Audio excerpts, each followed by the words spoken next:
Good morning, these are the top stories. Toronto's death toll from gun-related violence reached 25. Police announced Wednesday that a man shot over the weekend had died in hospital, bringing Toronto's death toll from gun violence to 25 this year. Toronto Police Chief Mark Saunders and Mayor John Tory believe the majority of shootings to be gang-related. According to Paulos Ghebreyesus, Executive Director of the Regent Park Community Health Center, this weekend's shootings are interconnected, and the product of geographic conflicts between neighborhoods in Toronto that date back decades.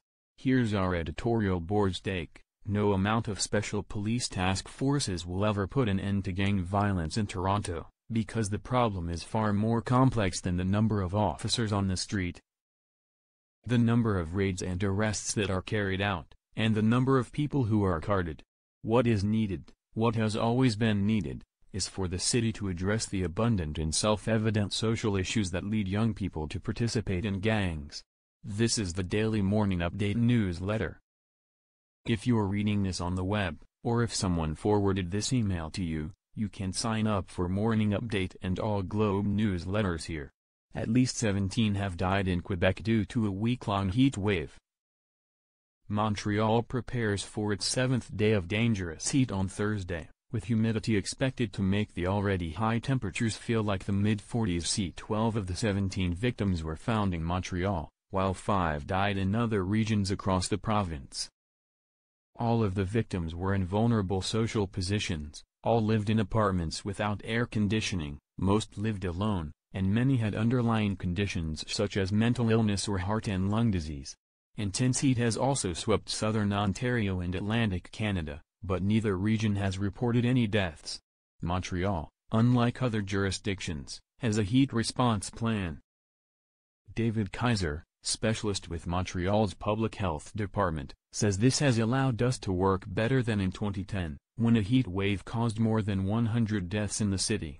Canadians are prepared to boycott U.S. brands in retaliation against Trump's trade war. A new poll by Nanos Research finds that over 7 in 10 Canadians are likely or somewhat likely to boycott U.S.-made goods in response to the tariffs Donald Trump placed on Canadian aluminum and steel. For subscribers, nearly 3 in 4 Canadians are likely or somewhat likely to stop traveling to the U.S. for the same reason. Prime Minister Justin Trudeau has called the trade war a threat to Canada's national security, and has urged citizens to discover our extraordinary country, to take vacations here at home. To continue to buy Canadian, Purdue Pharma announced that it has stopped marketing opioids in Canada after the federal government called on all drug companies to suspend marketing and advertising activities associated with opioids. The pharmaceutical giant's CEO, David Piddock, announced that it ceased promotion relating to our prescription opioids on June 20. The company triggered an overdose epidemic across North America with the creation and marketing of its prescription pain pill OxyContin in 1996. While the drug was pulled from the market in 2012, a range of other drugs have since taken its place, including fentanyl, which appeared on the streets that same year. In 2017, more than 4,000 Canadians died from opioid-related overdoses. Purdue is one of 5 drug companies to make this move in response to the federal government's request. Got a news tip that you'd like us to look into? Email us at tips@globeandmail.com. Need to share documents securely? Reach out via secure drop in case you missed it. 2 British citizens fell ill to nerve agent used to poison a former Russian spy. After visiting Salisbury, a town where the spy and his daughter were struck in March, Britain's Charlie Rowley and Dawn Sturgis were critically sickened by Novichok, a nerve agent that authorities believe presents an unpredictable threat to the public. A witness to the victim's poisoning says he saw Ms. Sturgis exhibit symptoms like pinpoint pupils, seizures, frothing at the mouth and hallucinations. Though police do not know whether the recent attack is connected to the one in March, the government of Britain has accused the Russian government of committing the attack.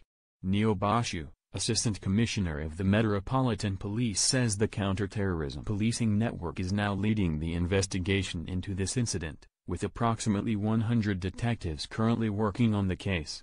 Morning markets mixed. European shares headed for a third day of gains on Thursday, as reassuring economic data from Germany and a report that its big car makers could be spared from U.S. tariffs offset another gloomy session for Asia. Tokyo's Nikkei lost 0.8%, Hong Kong's Hang Seng 0.2%, and the Shanghai Composite 0.9%. In Europe, London's FTSE 100, Germany's DAX and the Paris CAC 40 were up by between 0.3 and 1.1% by about 5:40 a.m. ET. New York futures were up. The Canadian dollar was holding steady at about 76 US cents. Oil fell after U.S. President Donald Trump demanded OPEC cut crude prices. What everyone's talking about: profit versus prudence. Food sector prepares for edible cannabis. All it takes is one child eating a cannabis-infused product, and the damage to that food company would be irreversible. It is critical that a regulatory framework be put in place, which would include proper labeling of edibles, complete with THC content and intoxicant warnings, to assure both the public and industry that edibles and humans can coexist safely. Sylvain Charlebois: Justice is not blind for indigenous youth. To correct its unjust youth justice system, Canada must shift responsibility for its philosophy and program delivery to Indigenous professionals. Its ultimate vision should be to have select institutions led by Indigenous professionals in every region, with a mandate to decolonize and heal Indigenous young offenders. This idea has been successful in places such as New Zealand, fed up with high Indigenous incarceration rates. When youth learn where they come from, understand how and why colonization happened and how it affects them today, and are supported in charting a better path for themselves, they have more chances to break cycles of crime. Max Fine Day: in the tariff wars, VW's build cars everywhere strategy now looks clever. Most auto executives have zero interest in Rwanda and probably couldn't find it on a map.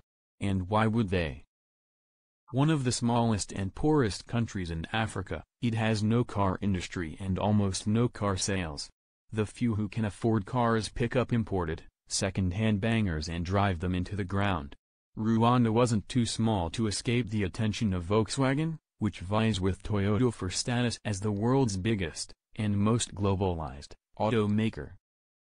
Late last month, VW opened Rwanda's first car plant in Kigali, the capital, where it will assemble a cheapo version of the small Polo hatchback. If the tariff battle evolves into a global tariff war, there is no telling where it will go. As tariffs breed retaliatory tariffs, VW no doubt will shift production to sites where tariffs can be avoided. Eric Reguli, for subscribers, Living Better. A parent's airplane etiquette rules: for other adults, flying can be stressful. Flying in a seat next to someone who has little knowledge of airplane etiquette won't help. From heavy sighers to in-air groomers, there are a few classic archetypes of impolite plane neighbors. Here's what they look like, and how to avoid becoming one. Moment in time: historical status requested for birthplace of hip-hop. When Clive Campbell, known as DJ Kool Herc, was turning tables at 1520 Sedgwick Avenue in August 1973, he had no idea that the Bronx apartment building would later be recognized as the birthplace of hip-hop, much less that he'd be given credit for it. Trying out a new sound at his sister's back-to-school party, he began breaking, emphasizing the percussive beat, and scratching his record so people could dance longer, while fellow performer Coke Rock began rapping over the music. Thus, the sound that defined hip-hop was born. But it wasn't until July 5, 2007, that the New York State Office of Parks, Recreation and Historic Preservation requested that the building be deemed a historical entity. It was granted a few weeks later. Located along the Cross Bronx Expressway, a major freeway that displaced many residents, the building became known as an emblem of the affordable housing crisis in New York. After a struggle to keep it out of the hands of local real estate developers, it was purchased by Workforce Housing Group in 2011, which renovated the building and kept it as affordable housing.